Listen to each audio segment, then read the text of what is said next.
Very bold declaration si Attorney Harry. Oo.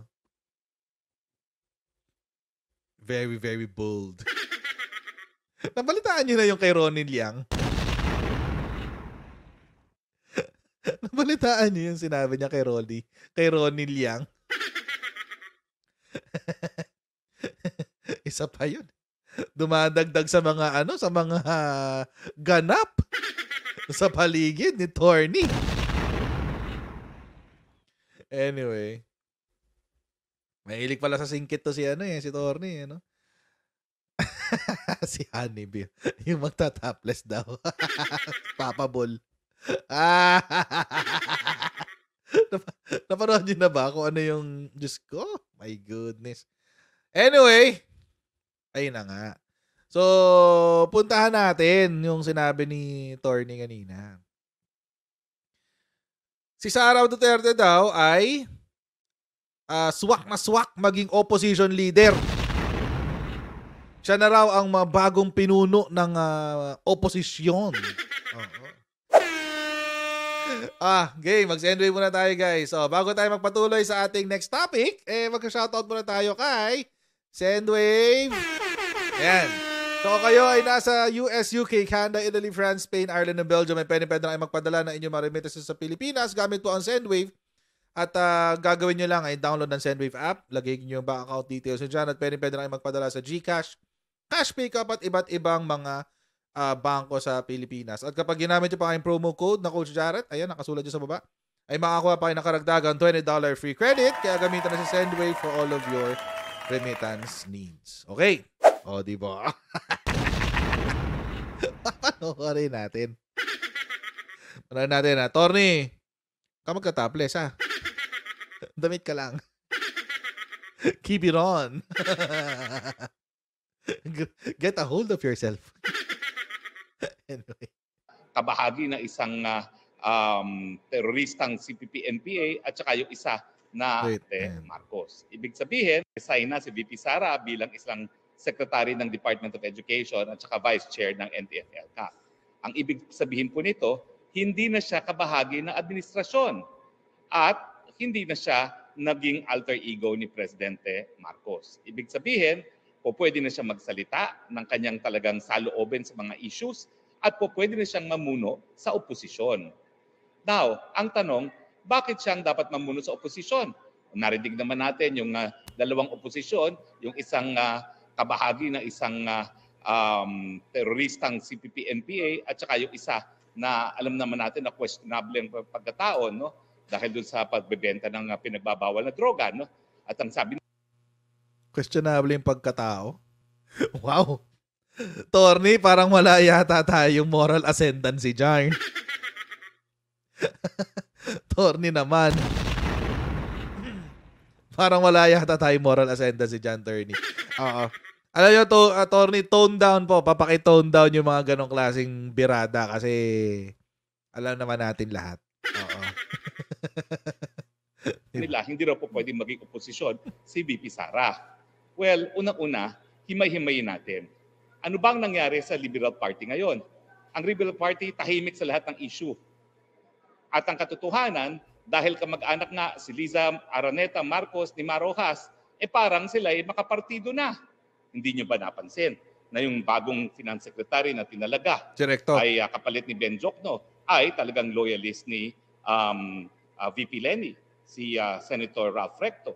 O yung housing czar natin, si Acuzar, kamag-anak ng Jojo Ochoa na naging law partner ni Liza Araneta Marcos. Ang totoo po niyan, talaga naman pong nagkahiwalay si Liza Araneta Marcos at si Jojo Ochoa dahil doon sa 2016 elections. No? Dahil nga po, nagkaroon ng protesta si Marcos laban kay Lenny. At syempre, nasaktan ang Liza Araneta Marcos ng kinampihan ni Jojo Ochoa itong si Lenny. Pero ang balita ko po sa very reliable sources, nagbati na po yung dalawang mag-ex-law partner. At ngayon, sila po ay BFF muli. At kaya hindi ako nagtataka kung bakit talagang napakalapit na ngayon ng administrasyon ni Bongbong Marcos Jr. sa mga dilawan at pinklawan. Ayun, that's a red herring argument. Alam niyo ba red herring? Kasi, ang sinasabi niya dahil daw dahil daw hindi na kumukontra ang Liberal Party, it means sa administration, it means walang opposition. Parang ganun. Tapos ang argumento niya to support that that idea is yung mga inappoint ni ni PBBM na si Ralph Recto, tapos yung sa DSUD, etc. Going back doon sa sinasabi ko kanina, kung ang pinag-uusapan dito, kung dahil may alyansa na ang mga dilawan at ang administration is because of the appointments. Di pwede rin nating sabihin, yun ang sinasabi ni Attorney Harry Roque. Pwede rin nating sabihin na si Digong ay may alyansa with CPP-NPA. Bakit? Kasi meron siyang 3 in-appoint during his administration that are active members of CPP. Active sila. Active members ng CPP. Not only that. 3 yun. Si Judy Tagiwalo sa DSWD, tapos may 2 pa. Sa labor yata. Labor, tsaka meron pang isa. I forgot the other one. Not only that, meron pang instance kung saan tropa-tropa talaga ni Digong yung commander ng NPA sa Davao. And he gave this commander a hero's burial sa Davao. Kung if we will follow, kung susundan natin yung logic ni Attorney Harry Roque. So, ibig sabihin, si Digong, kaalyansa pala talaga niya ang CPP-NPA. Naglolokohan lang pala tayo dun sa NTF-ELCAC. Bula-bulahan lang pala. Yan yung ibig kong sabihin. Kasi kung susundan natin yung lohika ni Attorney Harry Roque dito, ganun din yung, pwede mo i-apply yun dun. Ang pangit ng argumento pangit ng argumento. Anyway, tuloy natin. Hindi rin ako magtataka kung pagdating ng eleksyon para sa Senado nga, may mga kandidato na galing sa hanay po ng Liberal Party. Dahil sa kabinete po, madami na pong mga dilawan at pinklawan. Isang dahilan nga kung bakit yung mga loyalists ay nagrereklamo. Bakit nauna pang na-appoint yung mga dilawan at mga pinklawan. Pag-usapan naman natin... Roque, don't speak on behalf of the loyalists. You have no right. You have no right to speak on behalf of the loyalists. At kung yan ay kwento sa ni Senator Amy Marcos, nako, mas lalo kong pagdududahan yan. Mas lalo kong pagdududahan yan kung galing yan sa kwento ni Senator Amy Marcos. Kasi I know for a fact na ang suporta ng loyalists kay Senator Amy Marcos unti-unti na bumababa. So, don't speak on behalf of loyalists. Don't. Yung mga radikal kuno sa Kongreso. Hindi ba sila aliado ngayon sa ating speaker? Di ba? Sila ay holding hands at BFF. Sila yung mga nagpasara sa SMNI. Sila yung kumuwestiyon sa budget ni VP Sara. Di ba sila nga ang nagsimula ng gulo at simula kung bakit nagkahiwalay ang unit team dahil dun sa budget ni Inday Sara? Paano sila ngayon maging oposisyon? Pero sila po ngayon ang gumangawa na hindi raw po pwedeng maging leader ng oposisyon si Inday Sara. Wait lang. Hindi naman sa pinagtatanggol natin ang Makabayan Black. Pero si Makabayan Black, walang kakampiyan. Si Makabayan Black, terorista mag-isip yan. Kung kanino sila makikinabang, dun muna sila. You cannot trust the Makabayan Black. Kasi mga terorista yan. Ang sumira sa unit team, mga kotsero, kung tutuusin, kung titignan natin lahat the whole, the whole scheme of things, kung ang titignan natin talaga kung sino ang sumira sa unit team, yung tatay ni Sara. Si Digonggong sumira sa unit team. Kasi alam nyo, mga kotsero, lahat kasi yan, political moves yan . Yung pagtanggal kay GMA is a political move. Alam naman natin lahat yon. Diba? Yung paggamit ni Martin Romualdez sa Makabayan Block para ipitin si Sara, it's a political move. Politika yan. Ganun talaga yun. At kung di mo kaya yung sarili mo, sa mundo ng politika, get out of the kitchen. Hindi ka pang politika kung ganun. But alam natin, all of those are political moves. Tama ba yung ginawa ni Martin Romualdez? No, I don't think so. Kasi, wala siyang moral ascendancy doon, kumbaga. Kung kinwestiyon niya yung confidential funds, bakit hindi niya kino-question yung extraordinary funds? Yun yung akin doon. So, kaya hindi ko rin sinusuportahan si Martin. Dahil for me, ang galawan niya palagi is always, whatever benefits himself. But anyway, hindi naman siya ang topic. Kasi kung si Sara, kaya niya ipagtanggol yung sarili niya, edi walang problema. Kaso hindi niya kaya pagtanggol yung sarili niya. Umaasta siya na as if tatay pa rin niya yung presidente. Ang nakakatawa pa doon, yung lagi nilang sinasabi, tulad kahapon, sinabi ni Panelo, kulang daw sa kalinga si Sara. Kulang sa kalinga. Nagulat ako nung sinabi niyang kulang sa kalinga. Kailangan bang alagaan si Sara? Kasi parang ang pinapalabas kasi nitong mga Duterte Balahura supporters na hindi nila naiisip na ito ang dating sa atin, sa taong bayan. Ganito. Yung confidential funds kasi hindi binigay. Hindi man lang kinausap si speaker para ayusin yung confidential funds. Pagbigyan sa confidential funds. Okay. So, ibig nyo palang sabihin, gusto nyo yung executive nakikialam sa desisyon ng legislative. Meaning, ayaw nyong irespeto yung separation of powers na nasa constitution natin. Ayaw nyo irespeto yung separation of powers. Kaya siguro, siguro ito si Pulong naka 51 billion. I repeat. Kaya siguro si Pulong naka 51 billion. Dahil ayaw nyong irespeto yung separation of powers. Na babalikan kayo nun na mga statement yung ganyan. So ang gusto nyo, pakialaman ni PBBM yung Kongreso. Kaya pala nagka 51 billion, hindi natin alam kung ito talaga yung nangyari. Pero, hindi kaya ang laki ng budget ng Davao City during that time, may bulong galing kay Presidente. Nagyabang-yabang pa si Digonggong, sabi niya, hindi ko nga inuuna yung mga project dyan sa Davao kasi iisipin na mga tao, pinaprioritize ko yung Davao City. Di ba sinabi niya yun? Sinabi niya yun eh. Yun pala, sa iba dinadaan. Kaya pala may 51 billion dinadaan sa budget. Kaya pala. So nagagalit kayo ngayon kay PBBM kasi yung gawain ni Digonggong dati, hindi niya ginagawa.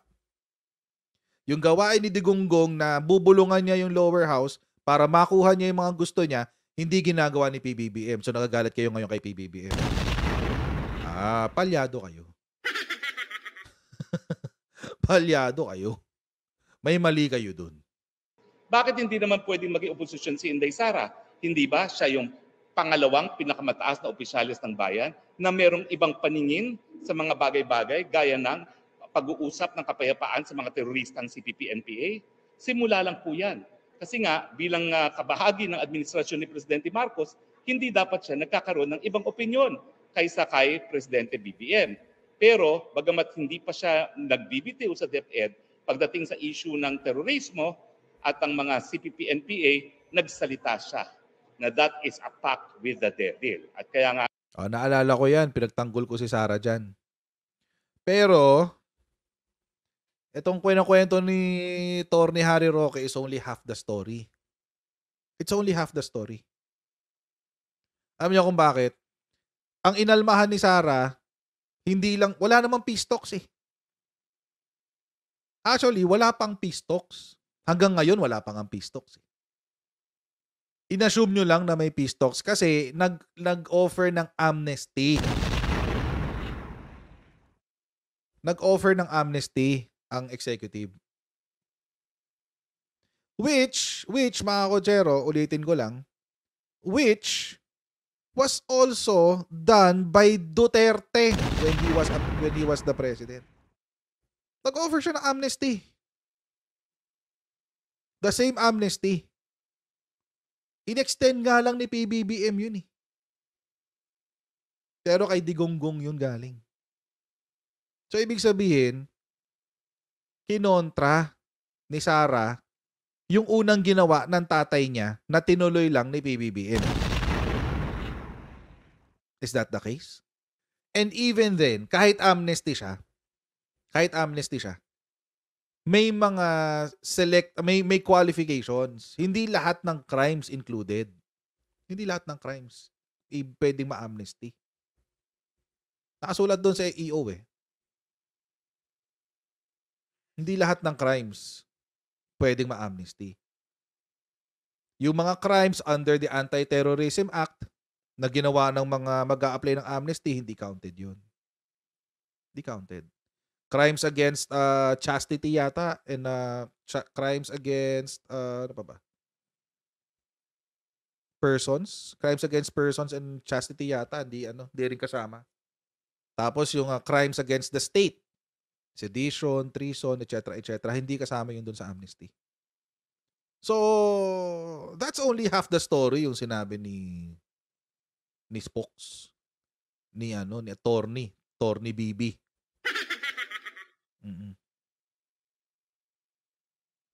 Ayan, tulad yan. Pag may ongoing case, wala ring amnesty. So, may mga qualifications yun. And so, kung nagsalita si Sara tungkol doon, hindi niya inisip kung ano yung sinabi niya. It's a knee-jerk reaction. Hindi siya nag-isip. Kasi, una, nag-react siya as if meron ng peace talks. Wala akong peace talks. Pangalawa, nag-react siya dun sa amnesty. Which I think is a knee-jerk reaction kasi parang hindi wala dun sa statement niya yung qualifications eh. Dun sa amnesty. Parang blanket disavowal of the amnesty. Or rejection. Blanket rejection of the amnesty. Pact with the devil. Ganun lang siya. Ganun lang. Walang explanation kung bakit. As usual, walang explanation. Sara eh. Kailangan pa ba niya mag-explain? Sara Duterte siya. Parang ngayon, nag-resign siya, walang explanation. Kailangan ba niya mag-explain? Hindi. Sara Duterte ako eh. Entitled. Tuloy natin. Sigurado ako na matapos magbanggit ng ganyang mga salita si BP Sara, ay hindi na siya magtatagal sa gabinete ni PBBM. Siguro po, yan ay isa sa mga napakadaming pagkakaiba ng posisyon. Ang alam ko rin po si BP Sara, bagamat siya po ay nagmamahal sa Pilipinas at nakita nyo naman, talagang ang gusto niyang maging pwesto dati ay Secretary of National Defense, ayaw rin niyang magkagera, lalong-lalo na kung wala naman ng interes ng mga Pilipino na magkagera. Ngayon po, nakaladkad na po tayo sa gera. Kaunti na lang, putukan na. Parang ayokong komentan yung huli niyang sinabi na. Wait. Na lang, hindi lang nga po, nakausap ko yung super ate to the president. Abay sinasabi niya, nanenervyos na siya dahil ang dami mga kasundaluhang Amerikano na sa Ilocos Norte at kitang-kita na nila yung mga Navy at Coast Guard ship ng China. So anytime pwede nung magputukan. Ang tingin nangarap pa maging DND secretary. Imagine mga Ochero, kung si Sara ang DND secretary ngayon, magre-resign ka pa rin. Mapopwersa kang mag-resign. Or baka i-terminate ka pa ni PBB. Buti na lang talaga si Gibo. Buti na lang talaga si Sec Gibo ang DND secretary. Una, may experience. Alam na niya yung pasikot-sikot dyan eh. Pangalawa, mahusay na abogado yun si Sec Gibo. Corporate law ang specialty nun eh. Si Sec Gibo. Pangatlo, alam niyang laruin ang politika. Paano ka magiging DND secretary kung hindi ka makapag-komento sa West Philippine Sea? Ngayon pa lang na hindi ka DND secretary, hindi ka makapag-comment. Ang tindi.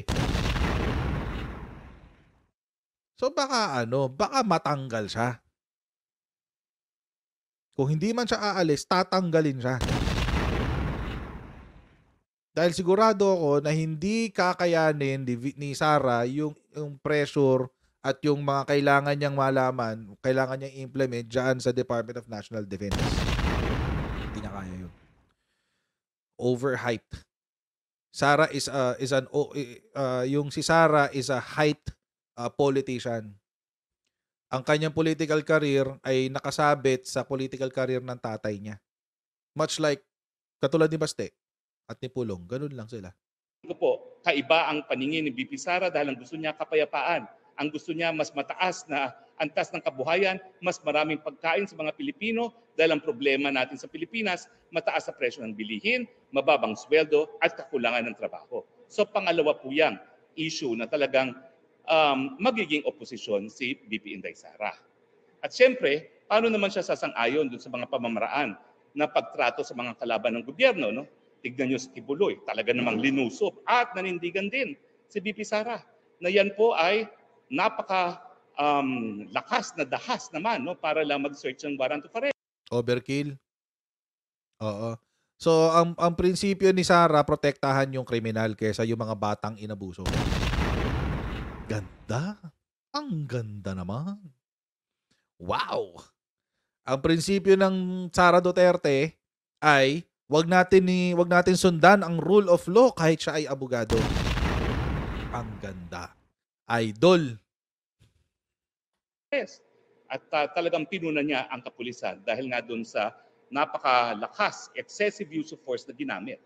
So talagang siya nagpahiwatig na hindi siya sang-ayon sa mga pulisiya ng gobyerno. At syempre, isa-isa na po kami mga supporters ni BP Sara na tinatarget. Si Glenn John, ang daming disbarment. Ako po, ang daming paninira sa akin. Si Vic Rodriguez, ang daming masamang sinabi ni First Lady Lam sa kanyang interview. Ang dami daw paninira. Parang nahiya naman ako. Ang dami daw paninira. Wag kasi kayo mag-iiwan ng mga dokumento na akalat. Dapat ang mga dokumento tinatago. Ba't mo kasi tinago dun si Pogi? Ba't mo kasi tinago si Pogi sa Pogo? Paninira ang wala. Sige na lang. Oo, sige na lang. Oo, bahala kayo. Anak-anak, tipakalong. Paninira ang wala. Ewan ko sa'yo, Torny. Ewan ko sa'yo. Hindi mo nga masagot ng maayos eh. Pag tinatanong ka, bakit meron kang dokumento dun sa ba't nandun yung appointment papers ng tao mo, etc., etc. Wala namang masagot. Sasagot mo lang, De La Serna. Apo ng ganito, apo ng ganitong politician, etc., etc. Layo, man. Layo. Alam nga naman pabayaan kami ni BP Sara. Kami naman ay naninindigan lang sa prinsipyo na mali ang naging desisyon namin. Kami nabudol nung kami sumuporta kay PBBM at ang tingin namin, wala talaga siya sa tamang pag-iisip. Dahil sino ba ang nasa tamang pag-iisip, nakakalad ka rin tayo sa gera. So yan po ang mga pangunahing mga kadahilanan kung bakit si BP Sara talagang ang magiging tunay na oposisyon. Bukod pa riyan, mas maraming boto naman si BP Sara nung siya tumakbo sa Vice Presidente kesa kay PBBM. At maraming naniniwala na nagdala sa tagumpay kay PBBM ay si BP Sara. So debunk na natin yan, mga kocher. Mas maraming boto kasi merong mga ayaw bumoto kay pangalan nito, Kigo Pangilinan. Imagine ang layo ng boto ni Lenny kay Kiko. Pero tandem sila. Hindi sila nag-unite doon. Yung mga camping, hindi sila nag-unite doon. Sa malamang, etong si Sara, beneficiary ng botante ng kakampings. Si Sara beneficiary ng boto ng kakamping. Siyempre, hindi naman iboboto ng kakamping si PBBM, di ba? Ano ba kayo? Walang ganun. Kalokohan yun. So, ganun. Kaya mas marami yung boto niya. Understandable yun. Pero ngayon, tingin nyo ba, kung wala ang boto ng loyalista, mananalo si Lenny? Si Sara? I mean, seriously, kung wala yung boto ng loyalista, mananalo si Sara? Hindi. She won't. She won't. Baka si Soto ang vice president. Si Tito Soto. Most probably si Tito Soto ang vice president. Pag yung lahat ng loyalista, nag-iba ng boto, hindi si Sara, most probably si Tito Soto ang vice president. So, wag kayo mag-angas. 20% lang kayo. May numero na yan. Ulitin ko, hindi nga kayo makapuno ng ng dalawang basketball court eh. Magyayabang kayo sa eleksyon. Ilan nyo kami? Kami bulahin. Bakit hindi siya magiging oposisyon?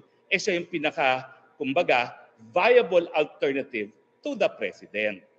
Now, ano pa yung mga ibang kadahilanan? Well, siyempre, bukod sa siyang pinakamataas na mandato na pwedeng mamuno sa oposisyon bilang vice president, meron naman siyang napatunahang kakayahan. Saan? Siya isang abogado, hindi gaya ni PBBM na hindi man lang natapos sa college at nagkaroon siya ng karanasan bilang isang local executive, no? Teka, saan ba nag-law school si Sara? San Beda? I'll venture out to say this. Lahat ng law school mahuhusay. Nagkakatalo na lang yan sa dami ng bar passer. Pero sa hirap mag-aral ng abogasya,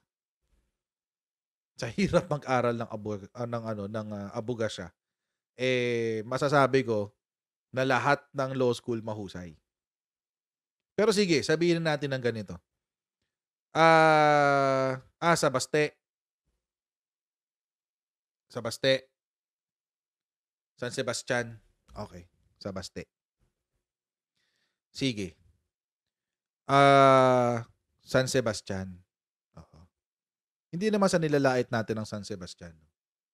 Pero local yan, local. Local yan. Philippines lang yan. Saan ulit nakakuha ng degree si PBBM? Saan ulit? Oxford. Oo, Oxford, no? Wow. Oxford. One of the top universities in the world. In the world. Sa buong mundo. Torny. Sa buong mundo, Torny. Nakakahiya naman. Sa Oxford. Diba? What else? Sabi nyo, hindi nakatapos ng college. Sige. Let's play the devil's advocate. Sige, hindi nakatapos ng college, walang degree. Ayun ang sinasabi ng mga kakamping eh. Tapos yun na rin sinasabi niya ngayon. Walang degree. Pero nakapag-master sa Wharton? Paano ka makakapasok sa masters nang wala kang ng bachelor's degree or its equivalent? Basic yun eh. Sa lahat ng master's degree, basic yun. Kahit ano pang course. Basta magma-masters ka, need mo ng bachelor's degree or its equivalent. Well, what could I expect from Attorney Harry Roque? Naniwala nga siya kay Morales eh. Kaya nga sabi ko sa inyo mga kotsero, pag ikaw talaga Duterte supporter right now, kailangan mo talagang magpakabobo para maging Duterte supporter. Seriously. You need to do it. You need to let go of critical thinking. You need to let go of logic. Oo. Kailangan mong gawin yun. Nakakaya naman, no? Ano ba naman yung Wharton? Diyos ko. University of UMass yun, di ba? University of Massachusetts. Or UPenn. Pennsylvania. Sa US lang naman yun. Wharton. Wharton School of Business. Wow. Mahina. Wharton School of Business, no? Okay. Sige na, siya na lang hindi nakatapos ng college. Pero nakapag-master sa Wharton. Tapos siya ay pinakamataas ang kanyang net satisfaction rating at approval rating sa lahat ng namumuno sa gobyerno.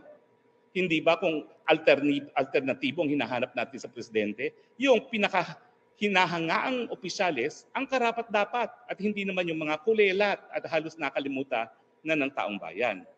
Oo, sige. Ano na naman natin yan, napag-usapan na rin natin yan, di ba? Yung patuloy na pagbagsak ni Sara sa mga survey. Patuloy na pagbagsak ni Sara. By the way, mga kutsero, mapakita ko sa inyo yung survey. Si Sara, pinakamataas ulit sa cabinet satisfaction ratings bago daw siya mag-resign. Wow! Wow! Eto. Pang ilan siya? 58%. Ayan, 58%. Wow! Oo, 58% guys. Galing, no? Galing. Ano yung pinanggalingan? Ano to sa Tangere. Tangere to. So, 58% siya today. As of today. Pero, noong March, 65%.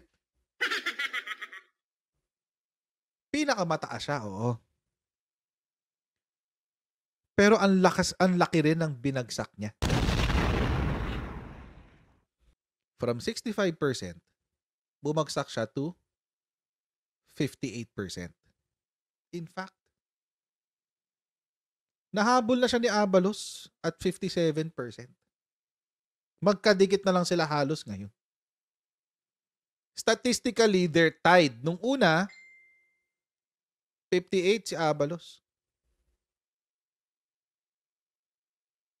Ngayon, 57. Halos dikit na sila ni Sara.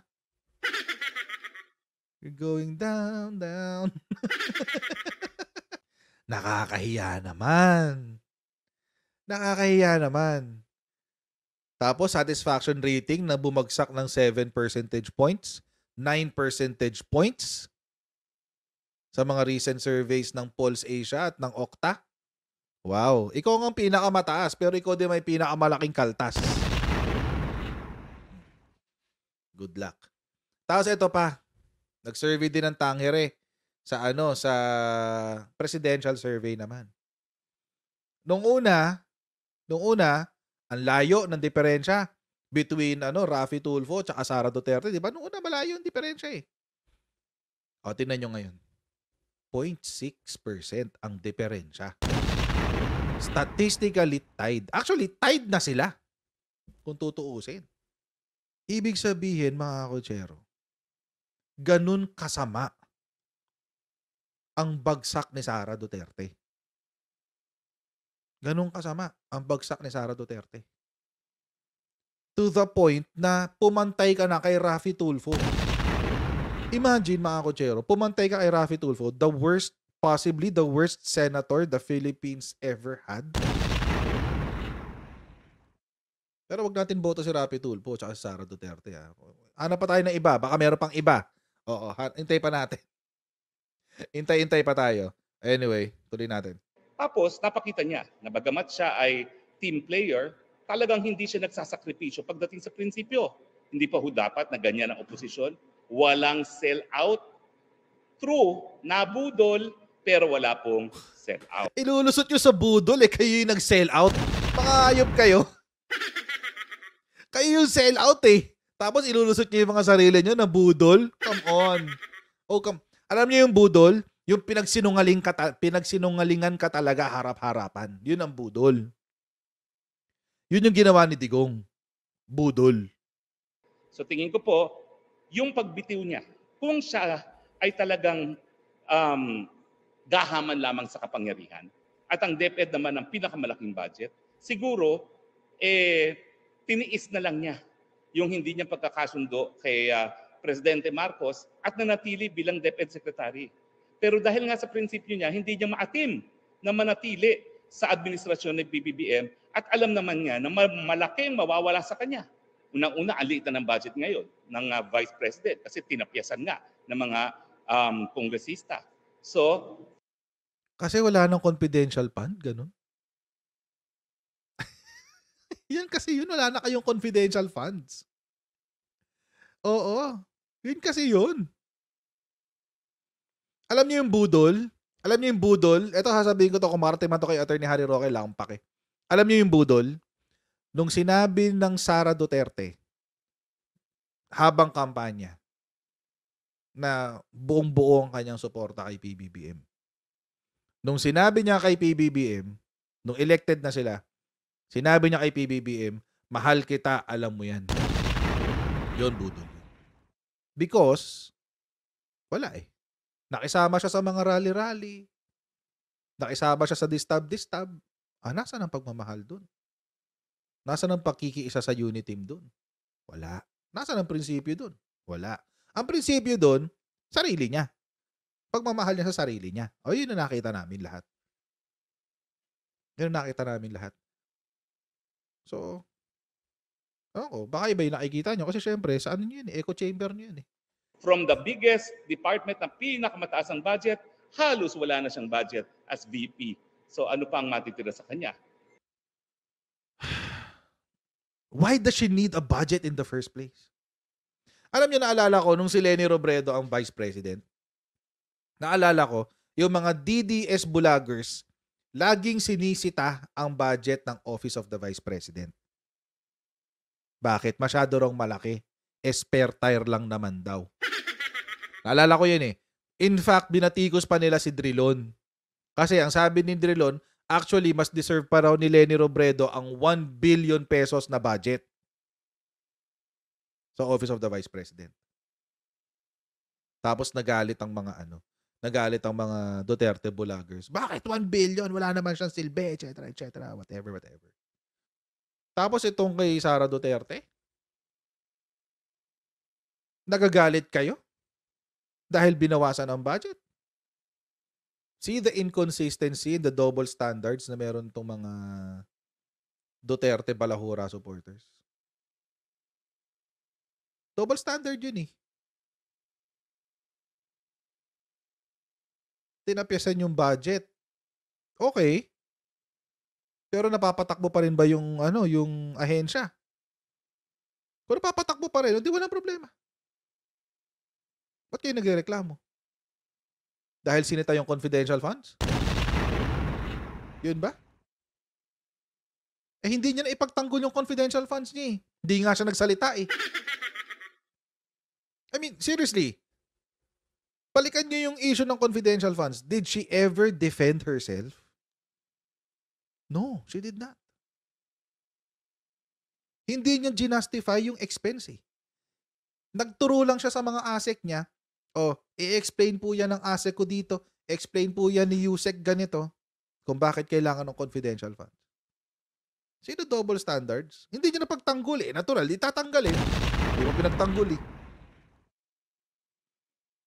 Kung siya ay talagang gahaman lang sa kapangyarihan, kinain na niya, linunok niya ang prinsipyo at nanatili na lang siya. Okay? At alam nyo, na bagamat matalino at maganda si Inday Sara, meron din niyang tapang na kinakailangan sa oposisyon. Nanununtok nga ng sheriff yun eh. Yung tapang na wala sa lugar. Yun na meron siya. Tapang na wala sa lugar. Nanununtok nga siya ng sheriff eh. Sheriff of the court yun. Na nag-i-implement lamang ng lawful court order. Lawful yan ha. Walang illegal dun. Lawful court order yun. Anong ginawa ni Sara? Sinuntok.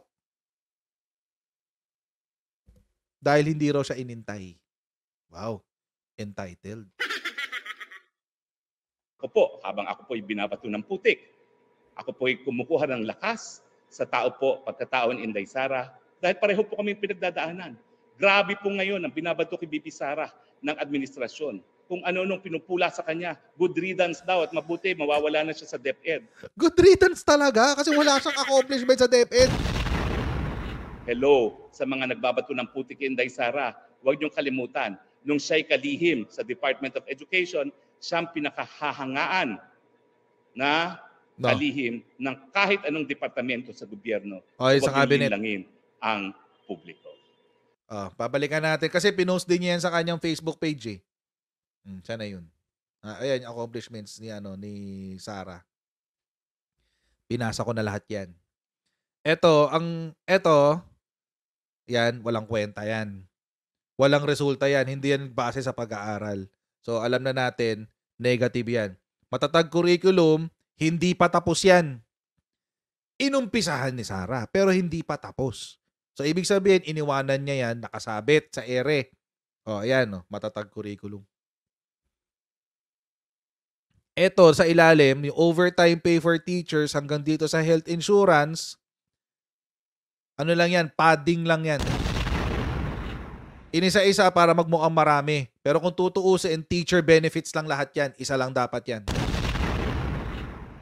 Oh, at least dito, okay ako dito. Pero padding ang ginawa dito, inisa-isa para magmukhang marami. Para magmukhang, ilan to? 1, 2, 3, 4. Para magmukhang 5. Pero kung tutuusin, isa lang yan. Teacher benefits lang yan. O dyan, okay ako. Sumaisa ka na. Pansarap program, the-research ko to, isang beses lang nangyari. Or 2 beses. Sa Mindanao pa. Hindi ko alam kung itinutuloy nila yan. So, anong epekto niyan? Hindi natin alam. Last Mile School Program, ito, 2019 pa to. Hindi to panahon ni Sara Duterte. Yan, Last Mile School Programs na yan. Hindi yan kasama. Hindi niya accomplishment yan. Accomplishment yan nung nakaraan. Ito, 3,637 classrooms in 2023. Ilan ang kailangan na classrooms na maitayo? Nasa 100,000 plus. Out of 100,000 plus, 3,000 lang naitayo mo. Underperforming ka. Underperforming ka. Insured school buildings, kasama na yan sa expenses nyo dapat. Ngayon nyo lang ginawa yan. Repair ng schools, kasama rin yan. Wala na, hindi na dapat binibilang yan. Dapat nga, iisa na yan. Yan yung mga yan. Iisa na yan. Bakit pinaghiwa-hiwalay pa? Para magmukhang marami. Free wifi for public schools. Ang target dito dapat 9,000 schools, pero nakakailan pa lang sila, 2,000. Underperforming si Sara Duterte dyan. Central Reporting System, dati nang meron yan. National E-Learning Camp, hindi natin alam kung para saan yan. Bakit ba may ganyan? Hindi natin alam. E-Learning Implementation, hindi rin natin alam. Ano ba nangyari dito? Anong target nito? Anong scorecard nito? Hindi natin alam. Senior High School Program Review, hindi pa nag-uumpisa to. School year 2025-2026 pa lang uumpisahan yan. Hindi dapat kasama yan dyan. Tree planting program, ayan, nagawa talaga niya yan. Tree planting. So ano ang nagawa lang talaga ni Sara during her term as DepEd Secretary? Tree planting at saka, ito okay ako dito, gusto ko to, yung pagpapaganda ng teacher benefits. But that's about it. Ibig sabihin, sa 2 taon na umupo siya, ito lang ang na-accomplish niya. 2 taon? What the heck? She is underperforming if she is even performing at all. Marami magsasabi, ang yabang mo naman, Coach Jared. Bakit ganyan ka kay Sara, etc., etc. Alam niyo mga kotsero, sabihan niyo na ako mayabang, pero ito yung trabaho ko for the past 12 years. Mahigit 1 dekada kong trabaho to. Organizational development, paggawa ng scorecard, paggawa ng performance metrics, etc., etc. Yan ang trabaho ko for 12 years. Alam ko lahat yan. Kahit tulog ako, kaya kong i-workshop yan, kaya kong turuan ng iba, kaya kong gumawa niyan kahit tulog ako.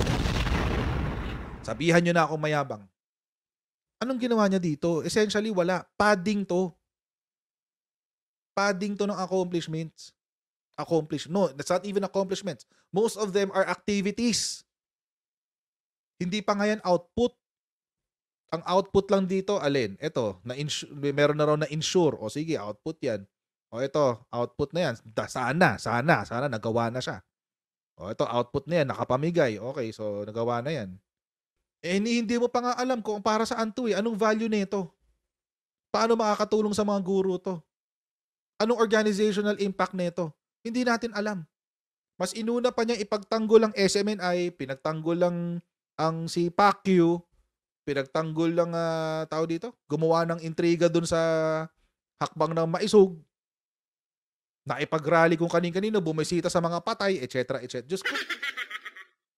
Nagpunta sa mga conferences abroad, o akala nyo hindi mo biyahe yung vice-presidente nyo? Tigilan nyo ako. Kung abogado si Attorney Harry Roque, alam at memorize niya ang batas, walang problema. Pero ako, alam ko magbasa ng performance scorecard. Trabaho ko yan. Isang dekada mahigit ko tinrabaho yan. So dito pa lang, sa mga nakita ko dito sa pinost niya, siya mismo nag-post nito eh. Oh, Harry Roque yan eh. Dito sa mga nabasa natin na to, nothing there says accomplishment. Hindi accomplishments to. If anything, these are activities na pinagmukhang accomplishments para lang may masabi na ang daming nagawa ni Sarah. Come on. Gilan ako. So yan po mga kadahilanan ko kung bakit dapat si BP Lenny tuloy, si BP Sara, si BP Lenny. Kunyari ka ba? Si Lenny pala gusto mo? Buisit! Kunyari ka pa. Si Lenny pala talaga gusto mo. Ha? Kunyari ka pa eh. Kunyari ka pa. Hindi pa rin pala nawawala pagkadilawan sa katawan mo. Ay, Diyos ko. My goodness. Ewan ko sa'yo. BP Sara, hindi si BP Lenny. Talaga naman, oh. Ito po ang kadahilanan kung bakit si BP Sara ang tunay na leader ng oposisyon. Unang-una, may paninindigan siya. At siya ay naninindigan, bagamat salungat sa paniniwala ng ating presidente, hindi siya gahaman sa kapangyarihan at ang katotohanan, ang LP at ang kaliwa, kasama na po ng administrasyon. Wala na po tayong alternative. Ikaw nga gusto mo si Lenny eh. Ikaw nga Lenny eh. Ang talagang lalaban na lang dito sa diktatura nito ay si BP Sara at kaming mga nasa likod niya. So it is with pride that I want Feeling BP bayani Sara ang to wala. accept the post of the ultimate leader of the opposition in the Philippines. Sana po tanggapin niya. Pero kanina po, nagkausap kami ha. Ang sabi niya, ang tanong ko, anong plano niya? Sabi niya, anong plano ko? Nagsalita na ako sa pamamagitan ng pagbibitiw. Meron pa bang malabo doon sa aking sinabi, sa aking pagbibitiw? Yung pagbibitiw ko mismo, ang mensahe na. Sabi ko, anong plano mo? Well, tutok muna ako dito sa 30 days na transition. Kasi dapat, maayos naman ang transition nang sa ganon, hindi naman malagay sa indulto ang ating learners. Yan po talaga ang public servant. Drama yun. Drama yun. Ibang tao ang nag-aasikaso ng kanyang transition. Nako, mga katulad ni Sarah, mga big boss, alam ko na mga galawan niya, mga yan. Iba nag-aasikaso ng transition niya. Ipapasa lang niya yung i-endorse niya sa mga tao sa ilalim niya. Oh, kayo dyan, ito, gawin nyo to, ito. Tapos siya, malamang, iba yung gagawin niya. May ibang lakad siya. So, hindi ako naniniwala na siya yung mismo yung tumatrabaho nun. Iuutos lang niya yan. Diyos ko naman. Huwag na tayo magbolahan. Inuutos lang niya yan. Tapos merong ibang tatrabaho dyan. Sasabihin lang niya, Asek, i-collate mo na lahat ng files ng mga ganito. Oh, Asek ganito, gawin mo na yung ganitong endorsement, gawin mo na yung ganitong dokumento, ganyan. Asek ganito, Asek ganyan. Alam niyo yung kailangan ngayon yung gawin ni PBBM? Kung akong mag-a-advise sa kanya, alam niyo kailangan niyang gawin ngayon? Kung sana makaabot sa Malacanang, unahan niyo na siya, mag-appoint na kayo ng OIC. Kasi alam niyo mga kutsero, kapag naunahan sila ni Sarah na hindi nakapag-endorse ng maayos, sisisihin na naman si PBBM. Pag wala na si Sarah dyan sa opisina at hindi maayos ang patakbo ng DepEd at walang proper endorsement, ang sasabihin ni Sarah, nag-endorse ako eh. Tamad kasi yung nakaupo. O di may bala agad siya. Kakaalis pa lang niya, may bala na siya. So if I was Malacanang, kung ako nasa, and kung meron makaabot man to kung kahit kanino dyan sa Malacanang, kay PCO, sa Office of the Executive Secretary, etc. Na alam ko naman na paminsan-minsan daw, nakakarating daw mga video ko sa kanila. Makarating to sa inyo dyan, sa Malacanang. Unahan nyo na to, mag-appoint na kayo ng OIC. Mag-appoint na kayo ng OIC. Unahan nyo na siya sa endorsement. Huwag nyo nang patapusin ang 30 days. Maghanap na kayo ng kapalit. At siya na magpatakbo. Habang kahit nandyan pa siya. Maximum 15 days dapat meron na kayong tao dyan. Actually, matagal na nga yung 15 days eh. 5 days lang. Masyado matagal ang 15 days para sa aging. Dapat meron na kayo dyan. Kasi pag hindi nyo ginawa yan at bumaba si Sarah nang walang proper endorsement, may bala agad siya sa inyo. May bala agad siya sa inyo. Huwag nyo iasa sa Yusek. Nako, wag yung ginawa nila sa DOH before, na si Yusek Bergere, ng napakatagal na panahon. Wag sana nilang ulitin this time. Wag sana nilang ulitin this time. They should appoint an OIC that eventually will be the secretary ng DepEd. That should be the direction. Hindi pwede dito yung hahawakan ni Yusek and then if it happens, talo kayo. Talo kayo sa kwentuhan. Talo kayo sa narrative. Wag na kayong kumuha ng Yusek who will function as the OIC. No, get an OIC that you will eventually promote as the secretary.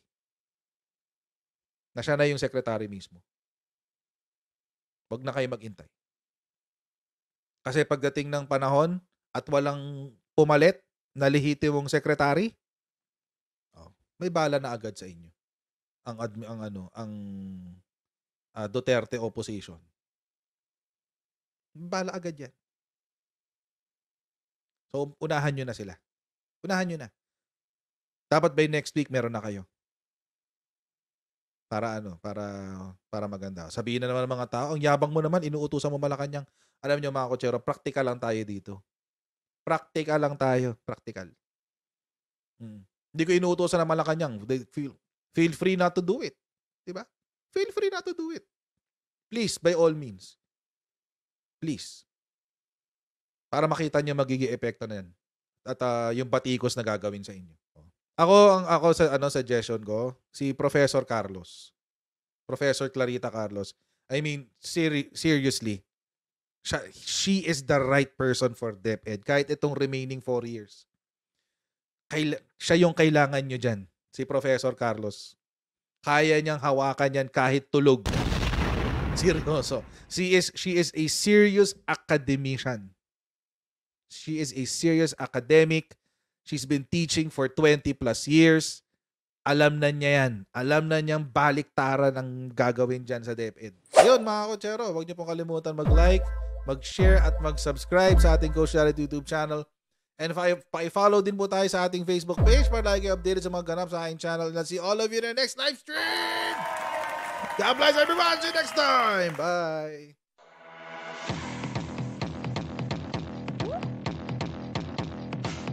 Pag ganun, huwag natin gawing tanga mga Pilipino. Mas maganda kasi nasa lugar ka ng tama kaysa yung pinipilit mo yung pagkakamali.